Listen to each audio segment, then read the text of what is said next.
புரட்சி தமிழரின் எழுச்சி பயணம் தளி, ஓசூர், வேப்பனப்பள்ளி தொகுதிகளுக்கு வருகை தரும் கழக பொதுச் செயலாளர் நல்லாட்சி நாயகரை வரவேற்கும் கலசப்பாக்கம் வி. பன்னீர்செல்வம் எக்ஸ்எம்எல்ஏ, புரட்சி தலைவி அம்மா பேரவை இணைச் செயலாளர், கிருஷ்ணகிரி மேற்கு மாவட்ட தேர்தல் பொறுப்பாளர். இந்த ஓசூர் சட்டமன்ற தொகுதி அடுத்த ஆண்டு நடைபெற்ற சட்டமன்ற தேர்தலில் வெற்றி பெற்றுவிட்டது என்பதற்கு இங்கு இருக்கின்ற மக்களுடைய வெள்ளமே சான்று. அவங்களுடைய ஆரவாரம், எழுச்சி நம்முடைய கூட்டணி வேட்பாளர் வெற்றி பெறுவதற்கு ஒரு சான்றாக இன்றைக்கு பார்க்கிறோம். இதே திரு ஸ்டாலின் அவர்கள் பல்வேறு விதமாக பேசிட்டு வர்றார். இன்றைக்கு போற பக்கமெல்லாம் அண்ணா திமுக ஆட்சிக்கு வராது என்று சொல்லுகிறார். திரு ஸ்டாலின் அவர்களே, அனைத்து இந்திய அண்ணா திராவிட முன்னேற்ற கழகம் அடுத்த ஆண்டு ஆட்சி அமைவது உறுதி உறுதி. இங்க இருக்கின்ற மக்கள் வெள்ளமே சாட்சி. இதுல ஸ்டாலின் பேசுறாரு, புள்ளி விவரத்தை பத்தி பேசுறார். இந்த இடத்துல பேசினா பொருத்தமா இருக்குன்னு கருதுறேன். இது ஒரு மாநகராட்சி. இந்த மாநகராட்சியில மக்களுக்கு முழு விவரம் தெரியும். நல்லா சிந்திச்சு பாருங்க. புள்ளி விவரத்தை பேசி மக்களை ஏமாற்ற பார்க்கிறார். இதில் ஒரு சில அதாவது இந்தியாவினுடைய அதாவது அதிக வளர்ச்சி பெற்ற மாநிலம் தமிழ்நாடு என்று ஒரு பொய்யான செய்தியை இன்றைக்கு முதலமைச்சர் வெளிப்படுத்திட்டு இருக்கிறார். இன்றைய தினம் 11.19 இந்த ஆண்டு பொருளாதார வளர்ச்சி எட்டிக்குன்னு சொல்றாரு. அதே வேளையில் இன்றைக்கு அனைத்து இந்திய அண்ணா திராவிட முன்னேற்ற கழக ஆட்சி 2017-18 இந்தியாவின் வளர்ச்சி 6.8%, தமிழ்நாட்டின் வளர்ச்சி 8.59%. 2018-19 இந்தியாவின் வளர்ச்சி 6.5, தமிழ்நாட்டின் வளர்ச்சி 7.01. நாமெல்லாம் இப்படி வரட்டு ஜம்பம் பேசல. நம்முடைய வளர்ச்சி அதிகமா இருந்தது. இந்தியாவில் இருக்கின்ற வளர்ச்சியை விட இன்றைக்கு தமிழ்நாடு வளர்ச்சி அதிகமா இருந்த போது கூட நாம இப்படி விளம்பரப்படுத்திக்கல. அதே போல கொரோனா பாதிக்கப்பட்ட ஆண்டு 2020-21 கூட இந்தியாவின் வளர்ச்சி -1.2%, எதிர்மறை. ஆனால் தமிழ்நாட்டின் வளர்ச்சி +0.07%. எனவே இந்தியாவின் வளர்ச்சி விட தமிழ்நாட்டின் பொருளாதார வளர்ச்சி அதிகமாக இருப்பது என்பது திமுக ஆட்சி மட்டுமல்ல என்பதை இந்த நேரத்தில் தெளிவுபடுத்துறேன். கொரோனா காலத்திலேயே நாம பொருளாதார வளர்ச்சி அதிகமாக இருந்திருக்குது அண்ணா திமுக ஆட்சியில். திமுகவின் செயல் திறமையால் 2024-25 இரட்டை இலக்கு வளர்ச்சி என்றால் விவசாயத்துறை வளர்ச்சி ஏன் எதிர்மறையாக உள்ளது? தமிழ்நாடு முழுவதும் தொழில் வளர்ச்சி என்றால் உற்பத்தி துறை வளர்ச்சி ஏன் 7% உள்ளது? அதாவது இந்த பொருளாதார வளர்ச்சி குறியீடு விவசாயம், தொழில், சேவை மூன்றை வைத்து தான் இந்த வளர்ச்சியை ஒப்பிடுறாங்க. இந்த ரெண்டுமே குறைவா இருக்குது. திமுக ஆட்சி சிறப்பாக செயல்பட்டு இருந்தால் 2022-23 ஏன் கணிப்பை விட வளர்ச்சி குறைந்தது? இந்திய வளர்ச்சி 7.6%, அதை விட குறைவாக 6.1% மட்டும் 6.17% மட்டுமே தமிழ்நாடு. அதாவது 2022-23 குறைஞ்சு போச்சு. அதையெல்லாம் சுட்டி காட்டல. அதே போல 21-22 இந்திய வளர்ச்சி 9.7% இருந்தது. தமிழ்நாட்டின் வளர்ச்சி 7.8% இருந்தது. 23-24 கூட இந்தியாவின் வளர்ச்சி 9.2% என்றால் தமிழ்நாட்டின் வளர்ச்சி 9.26. ஆக இந்த கேள்விக்கெல்லாம் ஸ்டாலின் விளக்கம் கொடுக்கணும். சும்மா வெறும் வெத்தியா பத்திரிகையில கொடுத்துட்டு விளம்பரம் தேடுகின்ற அரசு திரு ஸ்டாலின் மாடல் அரசு. நாங்க புள்ளி விவரத்தோடு சொல்றோம். அது மட்டுமல்ல, இன்றைக்கு புள்ளி விவர கணக்குகளை காட்டி மக்களை தொடர்ந்து ஏமாற்றுகின்ற ஒரே அரசு ஸ்டாலின் மாடல் அரசு.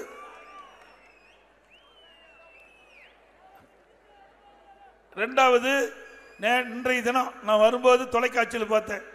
இன்றைக்கு கரண்ட் பில்லு ஏறினதெல்லாம் அண்ணா திமுக ஆட்சி தான் காரணங்கிறார். எப்படி பச்சை பொய் சொல்றாரு பாருங்க. இன்றைக்கு இருக்கின்ற இந்த தொழில்துறை மந்திரி அவர் ஒரு தவறான கருத்தை நான் சொல்லிட்டு இருக்கேன். இதுக்கு மின்கட்டணம் ஏறதுக்கு அண்ணா திமுக முந்தைய அண்ணா திமுக அரசு தான் காரணம்னு ஒரு பச்சை பொய் சொல்லியிருக்கிறார்.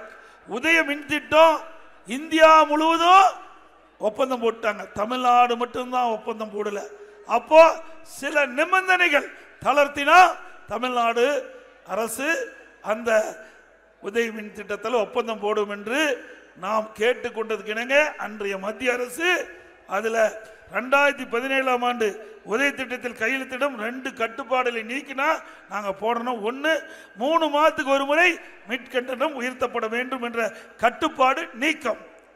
2வது விவசாய மின் மோட்டாருக்கு மீட்டர் பொருத்த வேண்டும் என்று கட்டுப்பாடு நீக்கம். இந்த 2 கட்டுப்பாடும் நீக்கிய காரணத்தினால்தான் அனைத்து இந்திய அண்ணா திராவிட முன்னேற்ற கழக அன்றைய அரசு இந்த உதய திட்டத்துக்கு நாம் ஒப்பந்தம் போட்டோம். அதுக்கு பிறகு 4 ஆண்டு காலம் அண்ணா திமுக ஆட்சி 2017, 18, 18, 19, 19, 20, 19, 21 4 ஆண்டுல மின்கட்டணம் நாங்க ஏத்தல. மின்கட்டணம் ஏத்தணுமா 4 ஆண்டுல? அப்படின்னா பச்சை பொய்ய இன்றைக்கு இருக்கின்ற தொழில்துறை அமைச்சர் வேண்டுமென்ற திட்டமிட்டு ஒரு பொய்யான செய்தியை மக்களிடத்திலே சொல்லி அனைத்து இந்திய அண்ணா திராவிட முன்னேற்ற கழக ஆட்சி மீது பழி போடுகிறார் என்பதை நேரத்தில் சுட்டிக்காட்ட விரும்புகின்றேன்.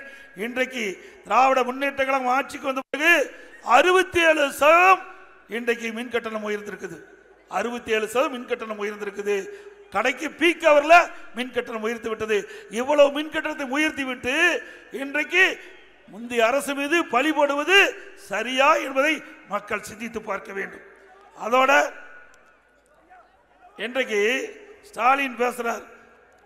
அங்க போய் திருப்பூர்ல போய் இதுல போய் பேசுறாரு. இன்றைய தினம் உடுமலைப்பேட்டையில் பேசுறார். என்னை பத்தி தைரியம் இருந்தால் எதிர்க்கட்சி தலைவர் இந்த பகுதியில் இருந்து தன்னுடைய பிரச்சாரத்தை தொடங்குவார் என்று எனக்கு புரியவில்லை. அதாவது என்ன காரணத்துக்காக வந்து முத கோவை மாவட்டத்திலிருந்து பிரச்சாரத்தை துவங்கணும்னு இன்றைய முதலமைச்சர் கேட்கிறார். திரு ஸ்டாலின் அவர்களே, உங்களுக்கு தெரிஞ்சா தானே பேசுறதுக்கு, ஒண்ணுமே தெரியாத முதலமைச்சர் இன்றைய முதலமைச்சர். நீங்க போகும்போது விமான நிலையத்துக்கு போவீங்க, யாராவது இங்க இருந்தா கோவை விமான நிலையத்துக்கு போவீங்க, 10 கிலோமீட்டர் தூரம் உயர்மட்ட பாலம் சிறப்பா நாங்க கட்டி கொடுத்தோம். கோவையில நாங்க 85% முடிச்சிட்டோம். இன்னும் 15% பணி கூட முடிக்க முடியாத திறமையற்ற முதலமைச்சர் இன்றைய முதலமைச்சர். இன்றைக்கு அவனாசி ரோட்ல 10 கிலோமீட்டருக்கு உயர்மட்ட பாலத்தை கட்டியது அண்ணா திமுக ஆட்சியில. அது மட்டும் இல்ல, கோவை மாநகரத்தில் 8 உயர்மட்ட பாலம் அண்ணா திமுக ஆட்சியில 8 உயர்மட்ட பாலத்தை கட்டி போக்குவரத்து நெரிசல கோயம்புத்தூர்ல குறைச்சிருக்கிறோம். பல ஆண்டுகளாக விவசாயிகள் வைத்த கோரிக்கை அத்திக்கட அவனாசி திட்டம் நிறைவேற்றி கொடுத்திருக்கிறோம். விவசாயிகளுக்கு குடிநீர் திட்டத்தை நிறைவேற்றி கொடுத்திருக்கிறோம். இப்படி பல திட்டத்தை நிறைவேற்றிய காரணத்தினால முதலாக அங்கே கொங்கு மண்டலத்தில் கோவை மாவட்டத்தில் என்னுடைய பிரச்சாரத்தை துவக்கின. போதுமா ஸ்டாலின் அவர்களே? திரு ஸ்டாலின் அவர்களே, உங்களுக்கு தில்லு திராணி தெம்பு இருந்தா திராவிட முன்னேற்ற கழக ஆட்சியில என்ன திட்டத்தை கொண்டு வந்து நிறைவேற்றல என்று நீங்க பேசுங்க. 10 ஆண்டு அனைத்து இந்திய அண்ணா திராவிட முன்னேற்ற கழக ஆட்சியிலே என்னென்ன திட்டங்களை கொண்டு வந்து நாங்கள் நிறைவேற்றிருக்கோம் என்று நான் மேடையிலே பேசுகின்றேன். நீங்க எந்த மேடை கூப்பிட்டாலும் நான் வர்றேன், எந்த இடத்துக்கு கூப்பிட்டாலும் நான் வர்றேன். உங்களுடைய ஆட்சியில் செய்த சாதனைகளை சொல்லுங்க. அனைத்து இந்திய அண்ணா திராவிட முன்னேற்ற கழக ஆட்சியில் செய்த சாதனை சொல்றேன். மக்களே நீதிபதியாக இருந்து தீர்ப்பு கூறட்டும். பல முறை சவால் விட்டாச்சு, ஒண்ணு அங்க செல்ஃப் எடுக்கல. ஏங்க, நான் கொடுக்கிற சவாலுக்கு ஏற்றிட்டு வர வேண்டியதானே? அங்க போய் கோயம்புத்தூர்ல மாவட்டத்தில் உடுமலைப்பேட்டையிலிருந்து இதை பேசிட்டு இருக்காரு திரு ஸ்டாலின் அவர்களே. இந்த கிருஷ்ணகிரி மாவட்டத்தில் கூட அனைத்து இந்திய அண்ணா திராவிட முன்னேற்ற கழக ஆட்சியில் தான் தனி மாவட்டமாக கொடுக்கப்பட்டது. தனி மாவட்டம். இதே மாவட்ட மக்களுடைய வேண்டுகோளை ஏற்று, இங்க இருக்கின்ற தலைவருடைய வேண்டுகோளை ஏற்று பிரம்மாண்டமான மருத்துவக் கல்லூரி மருத்துவமனை 350 கோடியில கட்டி கொடுத்தோம். இப்படி ஒரு திட்டமாவது கிருஷ்ணகிரி மாவட்ட மக்களுக்கு கொடுத்திருக்கிறீங்களா? நான் கடைசியா அண்ணா திமுக ஆட்சியில் என்னென்ன திட்டத்தை கொண்டு வந்தது என்பது புள்ளி விவரத்தோட சொல்றேன். ஆக அனைத்து இந்திய அண்ணா திராவிட முன்னேற்ற கழக ஆட்சியில் தான் இந்த ஓசூர் மாநகராட்சியாக தரம் உயர்த்தப்பட்டது. ஸ்டாலின் அவர்களே, இந்த மாவட்டத்திற்கு முத்தான திட்டங்களை கொண்டு வந்து நெஞ்சை நிமித்தி உங்கள் முன் நாங்கள் பேசிக் கொண்டிருக்கின்றோம். திரு ஸ்டாலின் அவர்கள் அப்படி ஏதாவது ஒரு திட்டத்தை ஒரு மாவட்டத்திலாவது செய்திருக்கின்றீர்களா? இல்ல. அவர் முதலமைச்சர் ஆனதிலிருந்து அவை அப்பா பெயரை வைப்பதிலேயே குறிக்கோளா இருக்கிறார். அவருடைய அப்பா பெயர் வைக்க வேணும். அதுக்கு ஒரு அங்கங்க ஒரு நூலகத்தை கட்டுவாரு, அவை அப்பா பெயரை வைப்பார். இல்லைன்னா ஸ்மார்ட் சிட்டி திட்டத்தில் அதிமுக ஆட்சி மத்திய அரசு மாநில அரசு நிதிகள் மூலமாக ஸ்மார்ட் சிட்டி திட்டம் கொண்டு வந்தோம். அந்த திட்டத்தில் அவருடைய அப்பா சிலை வைப்பார். போக்குவரத்து அங்கங்க பேருந்து நிலையம் அமைக்கிறோம், அங்க போய் அப்பா சிலை வச்சு திறப்பார். சிக்கர் நாம கொண்டாந்த திட்டத்துக்கு சிக்கர் ஒட்டுவார். நாம் பெற்ற பிள்ளைக்கு அவர் பேர் வச்சுக்கிட்டு இருக்கார். இது நியாயமா? திராவிட முன்னேற்ற கழகம் அரசு தில்லு திராணி தெம்பு இருந்தா நான் கேட்கிற கேள்விக்கு நேரடியா பதில் சொல்ல வேண்டும். அதை விட்டுக்கிட்டு அவங்க கூட்டணியில் அங்க வைக்கின்ற கட்சியுடைய தலைவரை வச்சுக்கிட்டு எங்க தலைவர்களை விமர்சனம் பண்ணினா அது சரியல்ல. பொன்மனச்செம்மல் புரட்சி தலைவர் எம்ஜிஆர் தெய்வத்துக்கு சமமானவர். இங்க இருக்கின்ற ஒவ்வொரு மக்களும் அவர் தெய்வமாக எண்ணிக்கொண்டிருக்கின்றார். அவருடைய ஆட்சி கால ஒரு பொற்கால மக்களுக்கு புரட்சி தலைவி அம்மா இருவரும் தலைவர்கள் வாரிசு இல்ல, குடும்பம் இல்ல, இங்க இருக்கின்ற மக்கள் தான் வாரிசு எங்களுடைய தலைவர்களுக்கு. அந்த கூட்டணி அங்க வைக்கின்ற கட்சி தலைவர்களை பார்த்து கேட்கின்றேன், நீங்கள் உங்களுக்கு தலைமை தாங்கின்ற திமுக கூட்டணி தலைவர் குடும்ப ஆட்சி வாரிசு அரசியல் எங்களை பேசுவதற்கு உங்களுக்கு எல்முனை அளவும் தகுதி இல்லை. அண்ணா திமுக சுதந்திரமான கட்சி, ஜனநாயக கட்சி. திமுகவை போல குடும்ப கட்சி கிடையாது, வாரிசு அரசியல் கிடையாது, குடும்ப அரசியல் கிடையாது.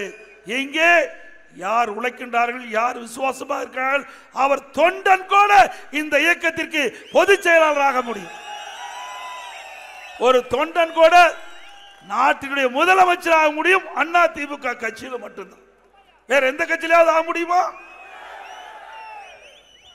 ஸ்டாலின் சொல்றார், எடப்பாடி பழனிசாமி எம்ஜிஆரை போல அம்மா பேரை சொல்லி அவர் போல என்னமோ மக்கள் கூட்டிருக்கணும். நான் ஒண்ணுமே இல்லப்பா, நான் தொண்டேன், கீழே இருந்தா மேல வந்து பல கூட்டத்தில் சொல்லிட்டேன். கீழே இங்க இருக்கின்றவரை போல எங்களுடைய தலைவர்கள் பேச்சை கேட்டு படிப்படியா உயர்ந்து இங்க வந்திருக்கிறேன். நான் பல கூட்டத்தில் சொல்லியாச்சு, நான் தலைவர் என்று எப்போதுமே சொன்னது கிடையாது. எல்லா தொலைக்காட்சியில் நீங்க பாருங்க, பல்வேறு கூட்டத்தில் பேசிய பேச்செல்லாம் கேளுங்க. ஏன்னா அவர் கேட்கறதுக்கும் எப்போ கேட்டதும் கிடையாது, அவர் மற்றவர் சொல்வதும் கேட்க மாட்டாரு, தனக்கும் கிடையாது. அது வேண்டாம், தப்பா போயிரு, வேண்டாம். அதிகமாக பேசினா அவர் வேற விமர்சனம் பண்ணா நீ ஒருமையில பேசினான்னு சொல்லுவார். ஆக திரு ஸ்டாலின் அவர்களே, தயவு செய்து நாங்கள் பேசுவதை கவனிங்க. அது மட்டும் இல்ல, நீங்க வந்த பாதை வேற, நாங்க வந்த பாதை வேற. நீங்க வரும்போது உங்க அப்பா முதலமைச்சர் இருந்தாரு, உங்க அப்பா திமுக தலைவர் இருந்தாரு, அழகா சீட்டு கொடுத்தாரு. உங்க அப்பாவுடைய செல்வாக்குல நீங்க எம்எல்ஏ ஆனீங்க, மந்திரி ஆனீங்க, துணை முதலமைச்சர் ஆனீங்க, திமுக தலைவர் ஆனீங்க. உங்களுடைய பாதை வேற. எங்களாட்டம் இங்க இருக்கிறவங்களாட்டம் உங்களை போல நின்று தலைவருடைய பேச்சை கேட்டு கிளை செயலாளர் இருந்து, ஒன்றிய பொறுப்பு இருந்து, மாவட்ட பொறுப்பு இருந்து, மாநில பொறுப்பு இருந்து, எம்எல்ஏ இருந்து, எம்பி இருந்து, மந்திரி. இந்த இயக்கத்திற்கு கடினமாக உழைத்த காரணத்தினாலே, இந்த இயக்கத்துக்கு விசுவாசமாக இருந்த காரணத்தினாலே இங்க இருக்கின்ற நிர்வாகிகள், இங்க இருக்கின்ற பொதுமக்கள், கழக தொண்டர்கள் அத்தனை பேரும் என்னை ஏற்றுக்கொண்டு கட்சியுடைய பொதுச் செயலாளர், நாட்டுடைய முதலமைச்சர் கொடுத்தாங்க. இன்றைக்கும் ஸ்டாலின் என்ன பேசுறாரு கூட்டத்தில் போனா, நான் யார் தெரியுமா? முத்துவேல் கருணாநிதியுடைய மகன். உங்க அப்பா பேரை சொல்லிதான் உனக்கே தெரியுது. உங்க அப்பாவுடைய அடையாளத்தை தான் நீ வாழ்ந்துட்டு இருக்கிற. அப்படித்தானே கூட்டத்தில் அப்படித்தானே பேசுறாரு. என்ன பேசுறாரு? திரு முத்துவேல் கருணாநிதியுடைய மகன் திரு ஸ்டாலின் அப்படின்னு பேசிட்டு தான் ஆரம்பிக்கிறேன். நான் யார் தெரியுமாங்கிறார். யார் தெரியும்னு நீயே அடையாளம் காட்டுற மக்களுக்கு. யாரு இவரு? அடையாளம் காட்டி தான் மக்களுக்கே தெரியுது ஸ்டாலின் யாருன்னு.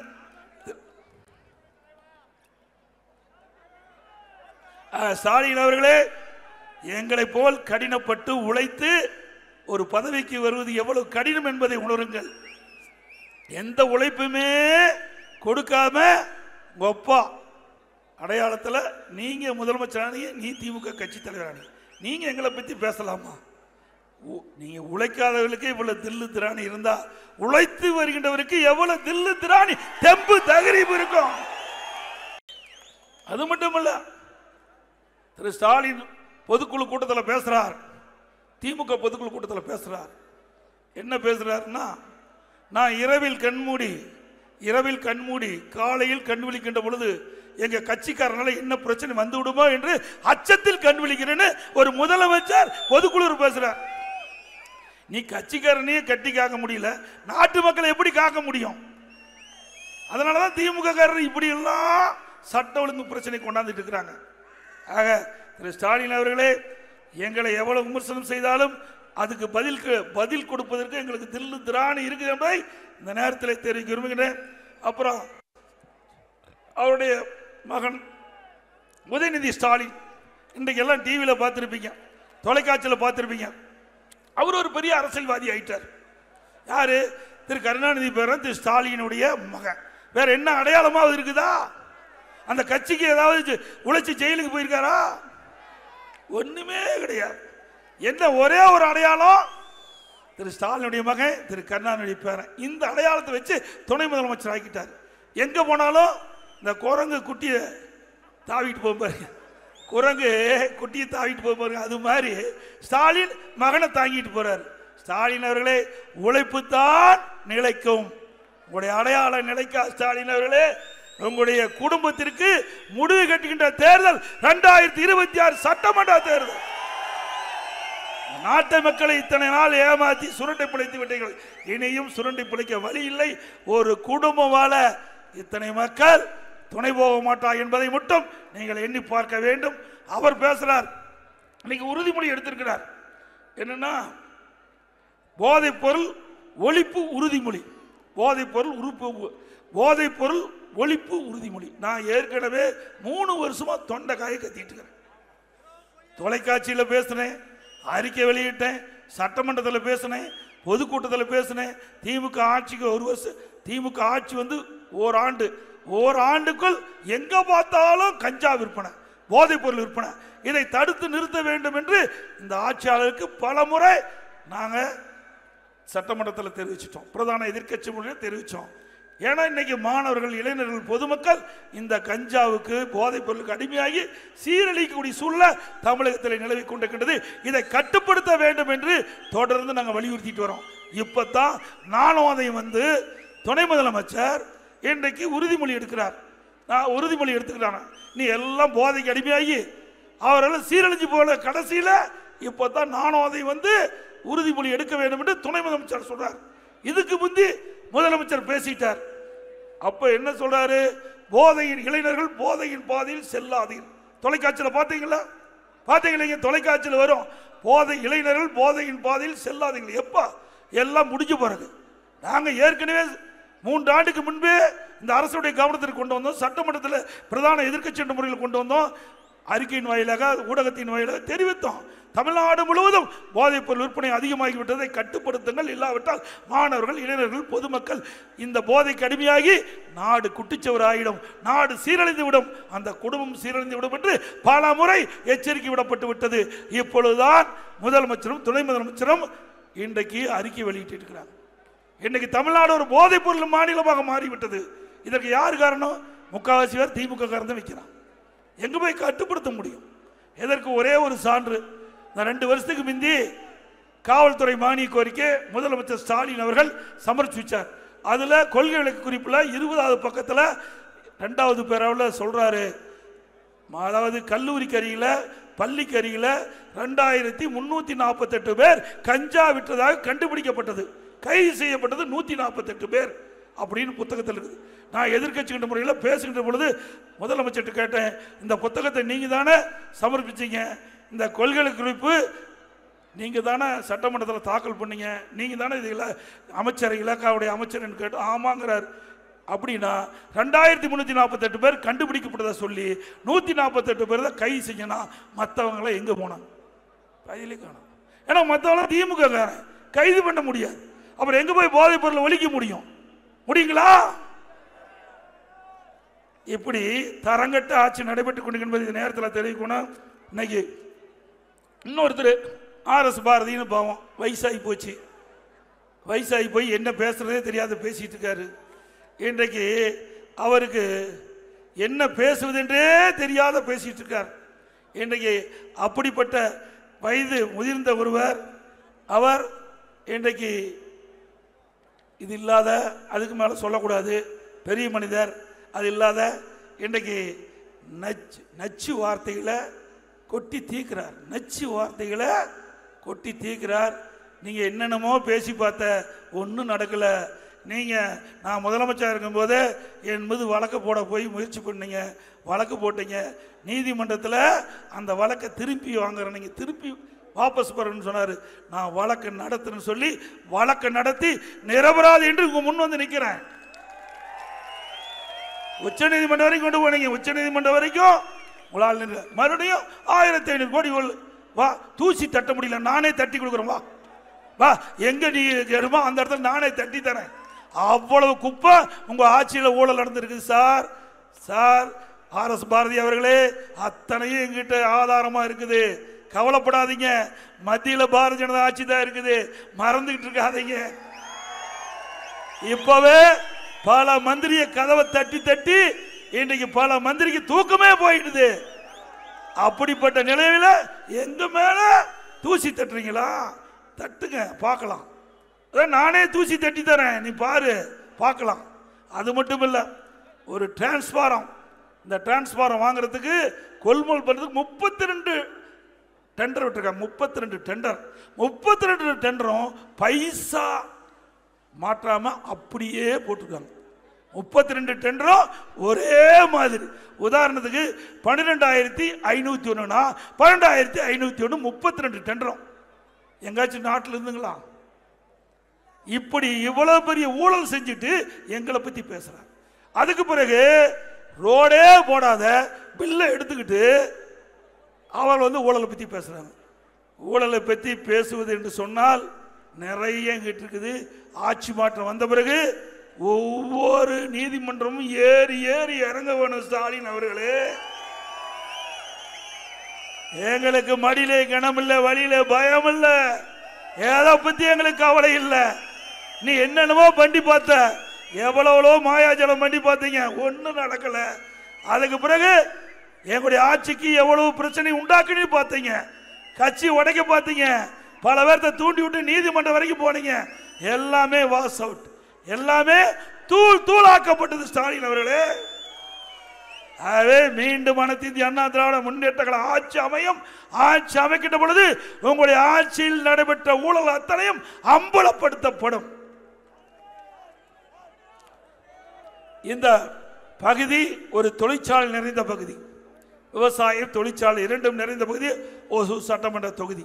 இந்த பகுதியில் அனைத்து இந்திய அண்ணா திராவிட முன்னேற்ற கழக ஆட்சிக்கின்ற பொழுது, அம்மா இருக்கின்ற பொழுதும் சரி, அம்மா மறைவுக்கு பிறகும் சரி, நிறைய திட்டங்களை கொண்டு வந்தோம், நிறைய தொழிற்சாலை கொண்டு வந்து வேலைவாய்ப்பை அதிகமாக உருவாக்கி தந்தது அனைத்து இந்திய அண்ணா திராவிட முன்னேற்ற கழக ஆட்சி. ஏன்னா ஒண்ணுமே செய்யலைங்கிறார். அதனால தான் இதெல்லாம் குறிப்பிட வேண்டிய சூழ்நிலை ஏற்பட்டிருக்குது. இன்றைக்கு ஒசூரில் மட்டும் 3வது சிப்காட் கொண்டு வரப்பட்டு delta electronics, Tata electronics, Ola electronics, earth energies, இந்த தொழிற்சாலை எல்லாம் கொண்டு வந்து கிட்டத்தட்ட 1,00,000 பேர் இந்த மாவட்டத்தில் இருக்கின்ற ஏழை எளிய குடும்பத்தில் இருந்த பெண்கள் ஆண்கள் வேலைக்கு போல சூழ்நிலை உருவாக்கித்தது அரசு அதிமுக அரசு, திரு ஸ்டாலின் அவர்களே. அது மட்டுமல்ல, அனைத்து இந்திய அண்ணா திராவிட முன்னேற்ற கழக ஆட்சியில் மாண்பு அம்மா இருக்கின்ற பொழுது 2015ஆம் ஆண்டு தொழில் முதலீட்டு மாநாட்டை சென்னையில் நடத்தி 2,42,000 கோடி தொழில் முதலீட்டு ஈர்க்கப்பட்டு 98 தொழில் புரிந்துணர்வு ஒப்பந்தம் போடப்பட்டது. பல தொழில்கள் நிறைவேற்றப்பட்டு பல்லாயிரக்கணக்கான பேர் இன்றைக்கு வேலைவாய்ப்பை கிடைக்கப்பெற்ற ஆட்சி அதிமுக ஆட்சி. அதே வழியில் வந்த மாண்பு அம்மாவுடைய அரசு 2019 ஜனவரி மாதம் தொழில் முதலீட்டார் மாநாட்டை சென்னையில் நடத்தி 3,05,000 கோடி தொழில் முதலீட்டு ஈர்த்து 304 தொழிற்சாலை வருவதற்கு புரிந்துணர்வு ஒப்பந்தம் போட்ட அரசு அதிமுக அரசாங்கம்.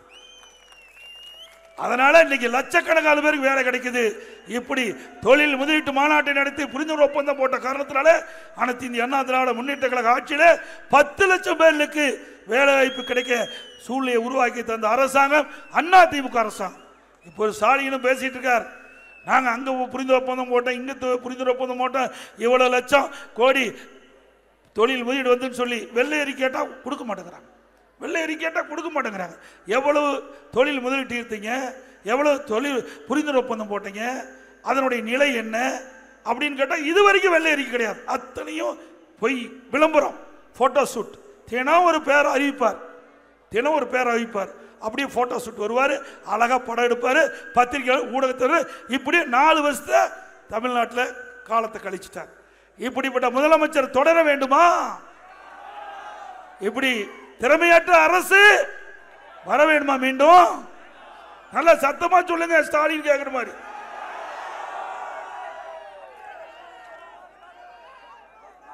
அதே மாதிரி ஸ்டாலின் எப்பொழுது பேசினாலும் சூப்பர் முதலமைச்சர். யாரு? இந்தியாவிலேயே சிறந்த முதலமைச்சர் அவர் தானா? சிறந்த திட்டத்தை தமிழ்நாட்டுக்கு கொடுக்கிறது அவர் தானா? எதுல சூப்பர் முதலமைச்சர்? கடன் வாங்குவதிலே சூப்பர் முதலமைச்சர். இந்தியாவிலேயே கடன் வாங்குதல முதல் மாநிலம் தமிழ்நாடு. உண்மைதானே? கடன் வாங்கின முதல் மாநிலம் பத்திரிகையில் வந்தது, எல்லாம் உங்களுக்கு எல்லாம் செய்தி பார்த்திருப்பீங்க. இந்தியாவிலேயே கடன் வாங்கினதுல முதல் மாநிலம் தமிழ்நாடு. 4 ஆண்டுல 4,38,000 கோடி கடன் வாங்கிட்டார். என்ன ஒரு வருஷம் இருக்குது, 25, 26வது ஆண்டு இன்னும் 1 லட்சம் கோடி கடன் வாங்குறாரு. 5,38,000 கோடி கடன் வாங்கி மக்களை எல்லாம் கடன்காரன் ஆக்குனது தான் இந்த ஆட்சியில சாதனை. வேற எந்த சாதனையும் இல்லை. இன்றைக்கு 73 ஆண்டு காலம் தமிழ்நாட்டில் பல்வேறு அரசியல் கட்சிகள் ஆட்சி பிடிச்சிருக்குது. காங்கிரஸ், திமுக, அண்ணா திமுக, திமுக, அண்ணா திமுக என்று மாறி மாறி 73 ஆண்டு காலம் தமிழகத்தில் ஆட்சி புரிந்து 2021 மொத்த கடன் 5,18,000 கோடி. 4 ஆண்டுல திமுக ஆட்சி 2021 2025 4 ஆண்டுல 4,38,000 கோடி கடன் வாங்கியிருக்கிறீங்க. இன்னும் 1 லட்சம் 5,38,000 கோடி கடன் வாங்கினா இன்னும் இந்த கடன்லாம் யாரு கட்டுறது? எப்படி திருப்பி கட்ட வேணும்? இதுக்கு வட்டி போட்டு கட்ட வேணும். இதை எப்படி கட்ட வேணும்? வரி போட்டு தான் கட்ட வேணும். இப்படிப்பட்ட ஆட்சி தொடர வேண்டுமா? மக்களோட ஆட்சி தேவையா? அதோட இன்றைக்கு ஸ்டாலின் தேர்தல் நேரத்தில் ஒன்று குறிப்பிட்டார். திராவிட முன்னேற்ற கழகம் ஆட்சிக்கு வந்தவுடன் அரசு காலி பணியிடங்கள் அனைத்து நிரப்பப்படும் சொன்னார்.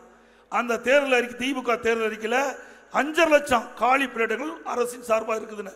இது வரைக்கும் 50,000 பேர் தான் அந்த காலி படத்தில் நிரப்பியிருக்கார். இந்த 4 ஆண்டு காலத்தில் பணி ஓய்வு பெற்றவங்க 75,000 பேர். 50,000 பேர் பணியிடம் நிரப்பிட்டா 20,000 பாக்கி. ஏற்கனவே 5 லட்சம், 5,70,000 காலி பணிகள் இப்பொழுது வேக்கண்டா இருக்குது, காலியா இருக்குது. ஆக வேண்டுமென்று திட்டமிட்டு ஒரு தவறான பொய்யான செய்தி சொல்லி கவர்ச்சிகரமா பேசி மக்களை ஏமாற்றி ஆட்சிக்கு வந்த பிறகு அப்படியே விட்டு விட்டு வேற நோக்கத்தில் பேசிட்டு இருக்கார். அதே போல அனைத்து இந்திய அண்ணா திராவிட முன்னேற்ற கழகம் ஆட்சி இருக்கின்ற பொழுது பல விருதுகளை பெற்றுக்கிறோம்.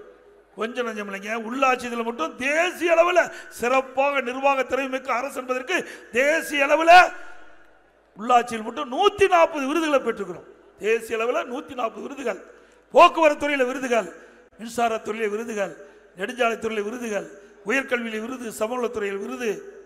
இப்படி அது மட்டும் உறுப்பு மாற்று அறுவை சிகிச்சை தொடர்ந்து 6 ஆண்டு காலம் 5 ஆண்டு காலம் தொடர்ந்து தேசிய அளவில் முதலிடம். வேளாண்மையில் உணவு தானிய உற்பத்தி அதிகம் பெருக்கி கிஸ்கர்மன் என்ற விருது 5 ஆண்டு காலம் தொடர்ந்து நாங்கள் பெற்றோம். இப்படி ஏதாவது தேசிய அளவில் சிறப்பாக ஆட்சி செய்து விருதுகளை பெற்றாங்கன்னா கிடையாது. இந்த ஆட்சியா சிறந்த ஆட்சி, நீங்களே முடிவு பண்ணுங்க. இதெல்லாம் ரெக்கார்டா இருக்குது, தவறா சொல்லவே இல்லை. அதோட நீட் தேர்வு, திமுக என்ன தேர்தல் நேரத்தில் சொன்னாங்க உங்களுக்கு எல்லாத்துக்குமே தெரியும். எல்லா பொதுக்கூட்டத்திலும் ஸ்டாலினும் திரு ஸ்டாலின் அவர்களும் திரு உதயநிதி அவர்களும் எல்லா இடத்திலையும் பொதுக்கூட்டத்தில் பேசினாங்க. திமுக ஆட்சிக்கு வந்தவுடன் முதல் கையெழுத்து நீட் தேர்வு ரத்து பண்ணாங்களா? 4 ஆண்டு ஆச்சுல, ரத்து பண்ணல. இவர்கள் இப்படி பேசி பேசி திமுக ஆட்சிக்கு வந்த பிறகு 25 மாணவ மாணவிகள் நீட் தேர்வுக்கு ப்ரிப்பேராக தேர்வு எழுதி தோல்வி அடைந்ததுனால இன்னைக்கு இறந்திருக்கிறாங்க. இந்த 25 பேரும் உயிரிழப்புக்கு காரணம் திரு ஸ்டாலின் மாடல் அரசாங்கம் தான் பொறுப்பேற்க வேண்டும். இவர்கள் உண்மையை சொல்லியிருந்தா இந்த மாணவர்கள் சரியான முறையில் தேர்வு எழுதி நீட் தேர்வில் தேர்ச்சி பெற்று இன்னைக்கு மருத்துவராக இருப்பாங்க. அதற்கு காரணம் திமுக அரசாங்கம். அது மட்டுமல்ல, இன்றைக்கு திரு உதயநிதி சொன்னார் நீட் தேர்வு ரத்து செய்வதற்கு ரகசியம் இருக்குன்னு சொன்னார். இந்த ரகசியத்தை எங்கே கண்டுபிடிக்கிறாங்களே தெரியல. இனிமேல் அவர்கிட்ட மூளையில் மிஷின் வச்சு கண்டுபிடிச்சா தான் சொல்ல. நீட் தானே சொன்னீங்க நீட் தேர்வு ரகசியம்னு சொல்ல வேணும்ல, சொன்னாரா இல்லைங்களா? இல்லை உண்மைதானே பேசுறோம் நாங்க. திரு உதயநிதி ஸ்டாலின் நீட் தேர்வு ரத்து பண்ணதுக்கு ரகசியம் இருப்பது சொன்னாரா இல்லையா? நீங்களே சொல்லுங்க. சொன்னார்ல. இது வரைக்கும் என்ன ரகசியத்தை சொன்னாரு? சொல்லவே இல்லையே. இப்போ அண்மையில் நான் நீட் தேர்வு குறித்து விவாதம் வந்தது. அந்த விவாதத்தில் முதலமைச்சர் எழுந்து நீட் தேர்வு எங்களால் ஒன்றும் செய்ய முடியாது கையை விரிச்சிட்டார். நீட் தேர்வு எங்களால் ஒன்றும் செய்ய முடியாது, உச்ச நீதிமன்றத்தால் தீர்ப்பு வந்த காரணத்தினால நீதிமன்றத்தை மீறி செய்ய முடியாதுன்னு கையை விரிச்சிட்டார். அப்படின்னா மக்களை ஏமாற்றி தானே வாக்குகளை பெற்றிருக்கார். சிந்திச்சு பாருங்க. மாணவர்களை, பெற்றோர்களை, இளைஞர்களை ஏமாற்றி நீட் தேர்வு திமுக ஆட்சிக்கு வந்தால் ரத்து செய்யப்படும் என்ற ஒரு வாக்குறுதியை கொடுத்து விட்டு அதன் மூலமாக இந்த மாணவருடைய வாக்குகளை, பெற்றோருடைய வாக்குகளை பெற்று இன்றைக்கு ஆட்சிக்கு வந்த பிறகு இன்றைக்கு முடியாது என்று சொல்லிக்கிற ஸ்டாலின் அவர்களே, உங்கள் ஆட்சியில் எதுவுமே செய்ய முடியாது. அது நாட்டு மக்களுக்கும் தெரியும், எங்களுக்கும் தெரியும். அத்தனையும் பொய்.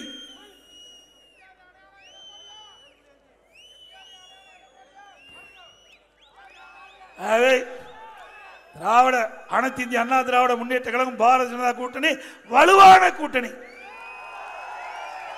மக்கள் ஏற்றுக்கொள்ளப்பட்ட கூட்டணி. ஸ்டாலின் பேசுறார் மக்கள் ஏற்றுக்கொள்ளலையா? உனக்கு ஏயா கவலை? அந்த கவலைப்படுறது நாங்களும் பாரதிய ஜனதா கட்சியும். நீ கவலைப்பட வேண்டாம். நீ அதாவது அவர் என்ன பேசுறதுன்னு தெரியல, எரிச்சல்ல பேசிட்டு இருக்காரு, வயிற்றெரிச்சல்ல பேசிட்டு இருக்காரு. அண்ணா திமுக பாரதிய ஜனதா கூட்டணி சேர்ந்துட்டது. ஆக தோல்வி பயம் வந்து விட்டது, தேர்தல் ஜுரம் வந்து விட்டது ஸ்டாலின் அவர்களுக்கு. அதை பிதற்றுகிறார், வயிற்றெரிச்சலை பேசுகிறார், கூட்டணி கட்சி தலைவர் வச்சு பேச வைக்கிறார். ஆக 2026 சட்டமன்ற பொது தேர்தலில் அனைத்து இந்திய அண்ணா திராவிட முன்னேற்ற கழகம் பாரதிய ஜனதா கூட்டணி ரெண்டும் ஒன்றாக இணைந்து தேர்தலை சந்திக்க இன்னும் பல கட்சிகள் நம் கூட்டணியில் வர இருக்கின்றன. பிரம்மாண்டமான வெற்றி, இன்றைக்கு வரலாறு காணாத வெற்றி. தமிழகத்தை பேரும் அண்ணா திமுக பெரும்பான்மையோடு ஆட்சி அமைக்கும் என்பதை நேரத்தில் தெரிவித்து 2026 சட்டமன்ற பொதுத் தேர்தல் போது அனைத்து இந்திய அண்ணா திராவிட முன்னேற்ற கழக வேட்பாளர் நின்றா இரட்டலை சின்னத்துக்கு போடுங்க. எங்களுடைய கூட்டணி வேட்பாளர் நின்றா அவருடைய சின்னத்துக்கு வாக்களித்து வெற்றி பெற செய்ய வேண்டும் என்று இருகரம் கூப்பி வேண்டி கேட்டு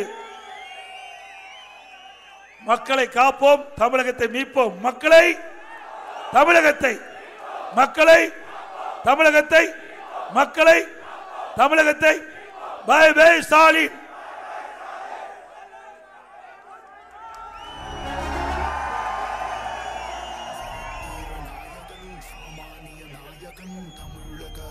மீட்க உறுதி கொண்ட ஒரு மகன், அடித்தட்ட பார்த்தவன், அரியணையும் பார்த்தவன், புரட்சி தலைவி வழி புலியனவே நடந்தவன். புரட்சி தமிழரின் எழுச்சி பயணம் தளி, ஓசூர், வேப்பனப்பள்ளி தொகுதிகளுக்கு வருகை தரும் கழக பொதுச் செயலாளர் நல்லாட்சி நாயகரை வரவேற்கும் கலசப்பாக்கம் வி. பன்னீர்செல்வம் எக்ஸ்எம்எல்ஏ, புரட்சி தலைவி அம்மா பேரவை இணைச் செயலாளர், கிருஷ்ணகிரி மேற்கு மாவட்ட தேர்தல் பொறுப்பாளர்.